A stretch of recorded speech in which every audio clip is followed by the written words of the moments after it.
just because you're not getting something at home doesn't then give you the right to go and look for it elsewhere.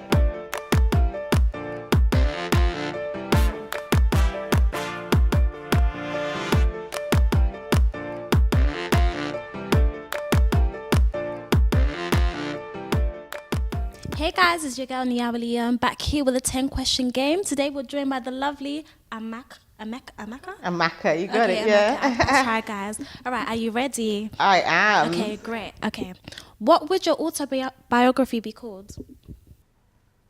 She Rose. She Rose. I love that. It's really, really inspiring. I love that. All right, if you were an animal, what animal would you be and why? A jaguar. Ooh, why? Stealthy. Kind of slinky, mysterious. Yeah, fast. Yeah. Love that. Okay. Name an embarrassing thing that you do that no one knows. Something embarrassing I do that no one knows. Yeah. If they find out, they'll be like, whoa.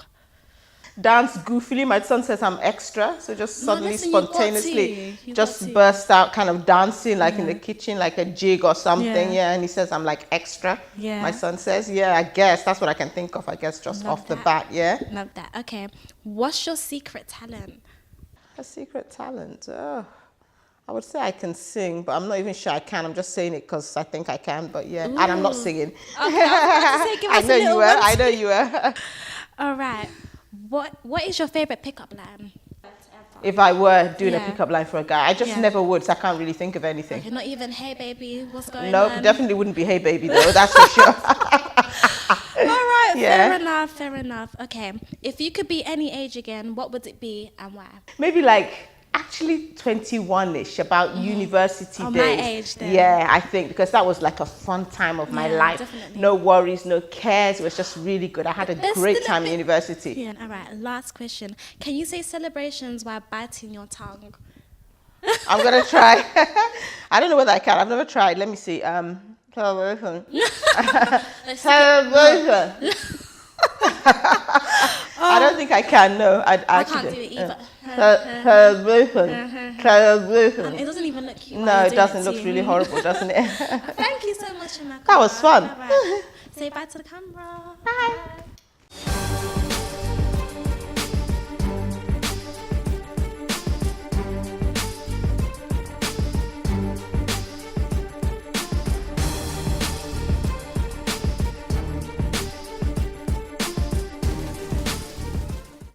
Hello and welcome to the Just Tip Show, the show where we bring on guests who do a lot with their lives, inspire people, take us through their journey from beginning up to where they are at the moment, all in a bid to inspire you guys out there.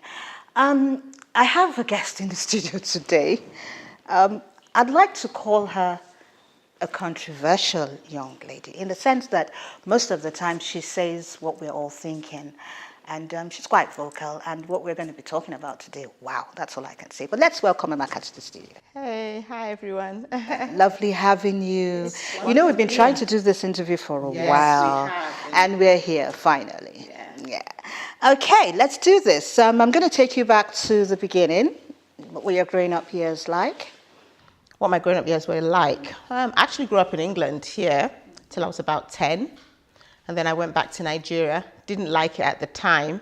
But with hindsight, I kind of really am happy that my parents took me back because I don't know, I'm just happy they took me back. I think I prefer, I don't know whether it's because that now became my reality, but I just kind of like the fact that I then grew up in Nigeria. So I kind of have the best of both worlds. Both worlds, yeah.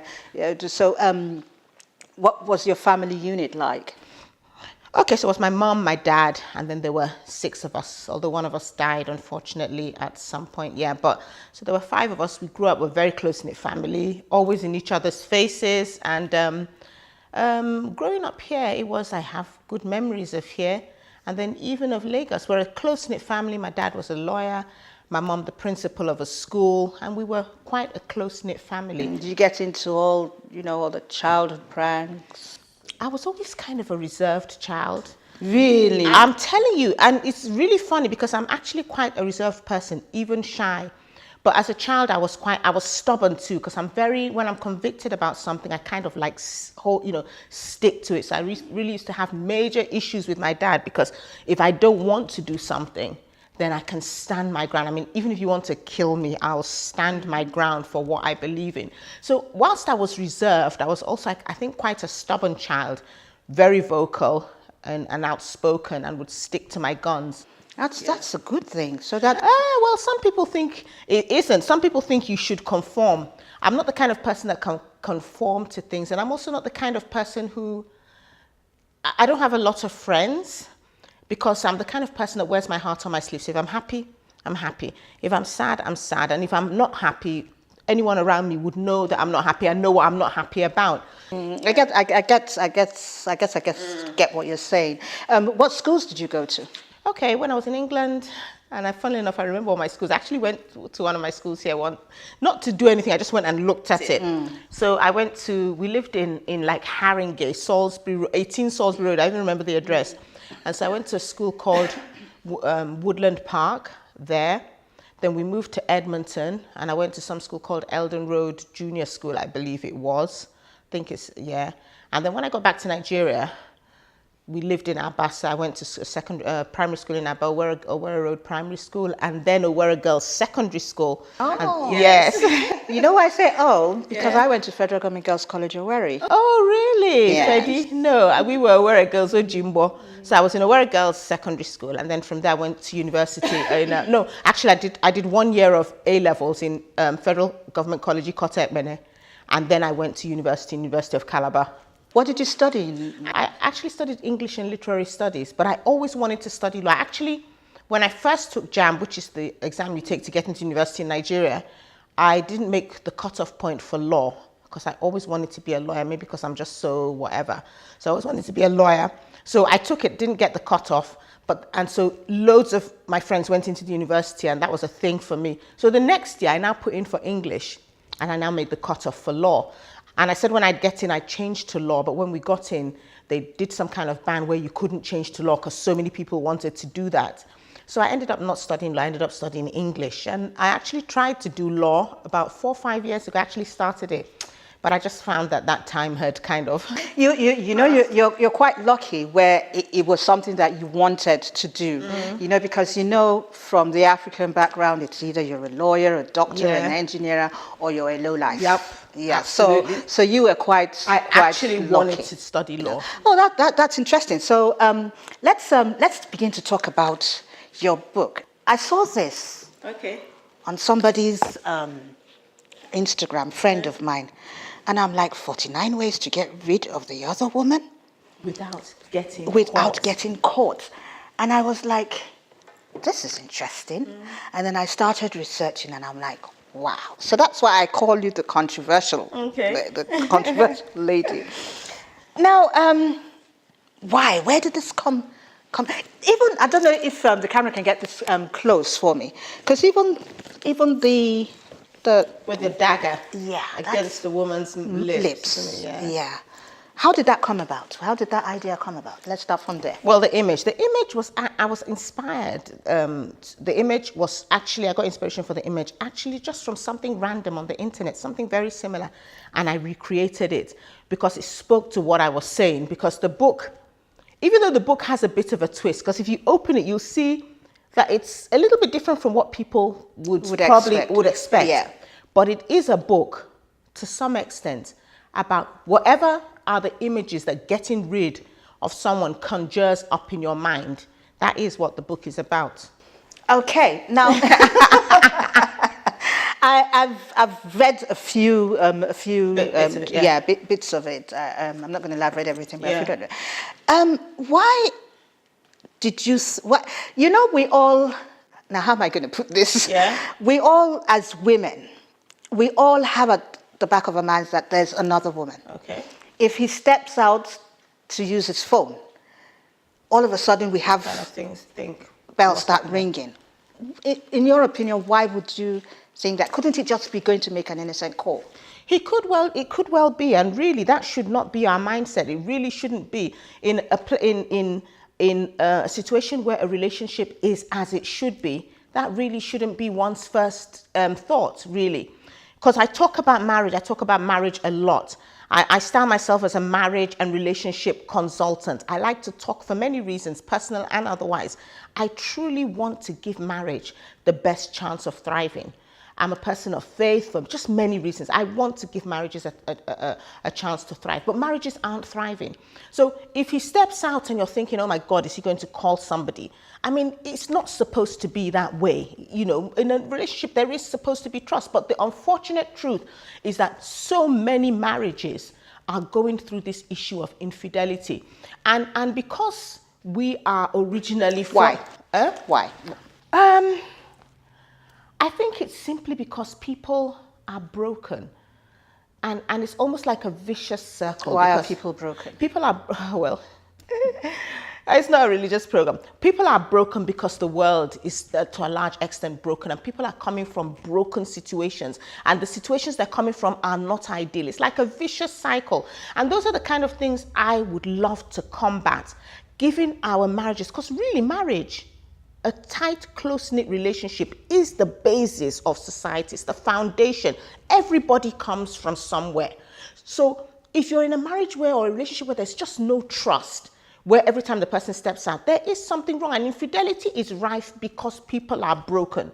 Because as I like to say, infidelity is not even really about just the act itself. It's about the many little things that led to that act. When somebody is unfaithful, the person really has to take a long, hard look at themselves.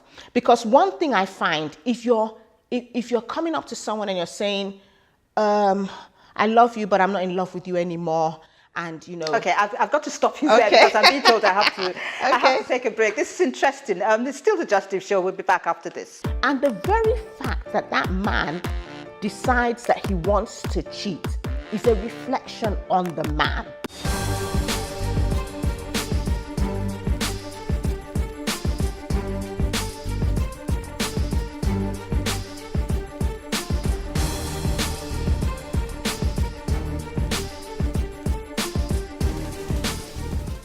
Back, if you're just joining us, this is the Just Eve Show, and we're having a very exciting... It's like I should always get up and start dancing because I like to talk about things like this. Amaka is talking about her book, her work, and the things she likes to do as regards marriages that seem to be falling apart quite a lot. Now, let me ask you this. Now, we have a situation where we're saying that if you have to look at the reasons why someone is, you know, having an affair to start with. I spoke to a reverend gentleman who's a friend of mine, and I asked him this question: why do men cheat? And he said to me, do you want me to answer that as a man or as a clergy? Yes. And I said, either one. So he said, okay, let him answer it first as a man.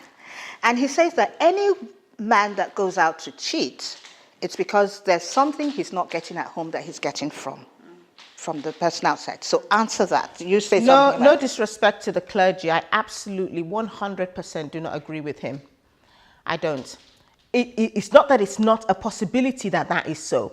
But the thing is, just because you're not getting something at home doesn't then give you the right to go and look for it elsewhere. It's like if you're not getting what you want, for instance, at work, you're going to have a conversation about it. You're not just going to go off and then start working somewhere else. I mean, it might not be a very good analogy, and I could probably think of a better one. But people, you don't just stop things because they're not working. So, and I absolutely don't agree with the fact that, and let me speak from a woman's point of view, because people always say that I always speak about the woman, but then I am a woman.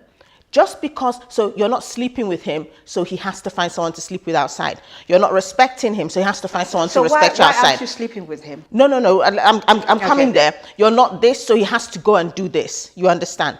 Now, we could look at the issue of why aren't you sleeping with him? Why aren't you respecting him? Why aren't you this? Why aren't you that? But that is not, it's kind of like putting the cart before the horse. Those are issues that should be looked at. However, why not think about the fact, so she's not sleeping with me, Why? Why aren't we working on it? Why aren't we trying to find out why? Why aren't we as a couple trying to communicate about the areas of our marriage where our needs are not being met? I guarantee you there may be other reasons, but a woman who is not sleeping with her man, if you were to call her and ask her why, there are likely to be a lot of things. For instance, women, the journey there matters just as much as the destination. So if the man is just jumping into the room, switching off the lights and pouncing on her, for instance, or he has no idea where is what and what is what, on how to get her to the point where she even wants to sleep with him, or he's not taking a shower, or he's sleeping with other women. There's so many reasons why a woman wouldn't want to sleep with her man. And I'm not saying that she's right to do so, or that there may not be other reasons that the man is doing everything, but she's still not. But we need to look at it. It can't simply be she's not sleeping with him, therefore he should go out. Why aren't they working on it? And the very fact that that man decides that he wants to cheat is a reflection on the man. It is. And men who are serial philanderers, or who constantly want to eat their cake and have it, they're not leaving that woman, but they still want to go all over the place. In Nigerian parlance, they have a wandering spirit. They're sick, psychologically off, low self-esteem, lack of self-awareness, no emotional intelligence. If you look deeply, that man has issues. I know women cheat too, but I like to deal with women's cheating from a slightly different angle, because there's a way our own cheating happens. Why? How? Because women are quite emotional. I know there are exceptions to every rule, but by the time a woman is cheating on you, chances are she's ready to leave you. I mean, there are some women who do it within the relationship, but there's a whole different set of dynamics that works with women and cheating. But for men, like where you have that a man is a serial philanderer or just likes to eat his cake and have it, I'm telling you, check it out. One, if you go a generation back, you're going to see it. Two, he has issues, psychological issues, self-awareness, low self-esteem, is dealing with stuff, definitely. Okay, this is very interesting. But without trying to defend men, I'm not supposed to have an opinion. I'm a woman myself. Do you agree that men are polygamous by nature? I don't. I absolutely don't.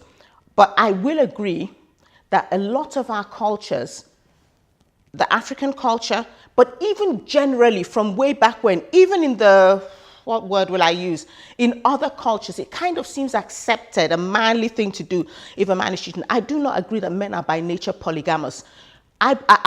There's an issue of containment here. And remember, some faiths actually have polygamy as something that is allowed in their culture.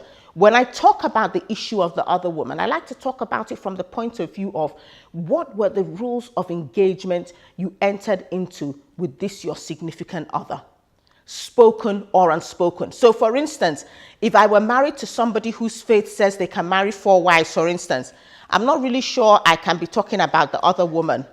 If I married under a traditional setting, for instance, culturally, for instance, where I'm originally from, I'm Igbo, you can marry, I don't know how many wives, but you are allowed to have, I think, as many wives as you can even cater for. But we're talking about a situation where the rules of engagement you entered into, spoken or unspoken, were that it is a monogamous relationship. And there is no other institution in the world where you can just switch and meander. One day you're governed by this law, the next day you're governed by that law.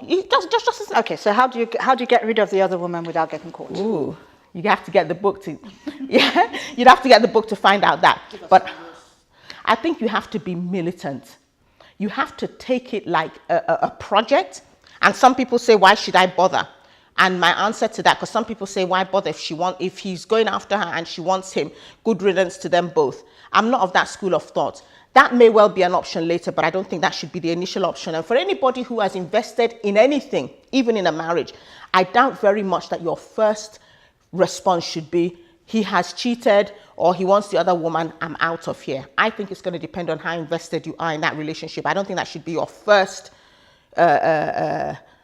option or first recourse or whatever. But I believe one has to be militant about it. And let me tell you why I say this. I say this because these relationships are wider than yourself. What you do, the decisions you make, the choices you make are likely to affect the next generation. And because a lot of these men who cheat, and I know I'm being biased, but if you look a generation back, you will see it. And some people may say this is spiritual, but if you're not a spiritual person, you just want to look at it just I don't know, let me not use the word practically, in the physical realm or whatever, you will find that a child may consider it a viable option if their parents gave up, so it's not it's spiritual because I'm a person of faith, but really it's just a viable option. You've seen it happen before, so why not do it again? So the choices and decisions you make about your marriage have an impact on the next generation. And that woman, I look at her as a thief. Ooh, yes. that's quite heavy. Unfortunately, we don't have time, but you're going to come back again because I am going to ask you why women cheat. Okay. Because let's be fair, we have we do have let's to balance it. We Absolutely, have to I agree with you. Yes, because I know that women cheat. Absolutely. And if a woman gets caught, it's because she wants to get caught. Yes. It is. We're smarter. Yeah. We're smarter at it, better at it. Mm-hmm. Yeah. Yeah. So just before you go, look into that camera and say something to our viewers, whatever you think. I truly believe that marriage is for a lifetime, not just a moment in time. I want anybody who is single to know that they have a unique opportunity to get it right, to get married to the right person. And for those of us in it, I like to say, I don't know who believes in God, I like to say God is helping us. Marriage is hard work and it requires work to make it work. Okay. Thank you very much. But definitely you're going to come back because we could go on and on forever, but I don't want my director to tell me to get out of the set. Okay, we just have one last thing to do. We're going to do a challenge now together. Yeah. We're going to try and see how we can do 10 press-ups. Whoa, really? Yes. Okay. I can't remember the last time don't worry about that. Okay. I can't remember the last time I did a press-up. I don't even know that I can. Okay, so let's try. Okay. Okay. Is anyone going to count for us? Okay. Okay. 1, 2, 3, and I don't think I'm doing it properly, my 4, 5. Are you serious? 6, 7, 8, 9, 10. You're better than me. My knees are on the floor. I don't think I see it properly. Oh, well, oh, you can sit on the floor. Yes. Well, that's our show for today. Thank you so much for watching. We'll do this again sometime soon. Yes, sir. This is Evelyn Obaho. Bye.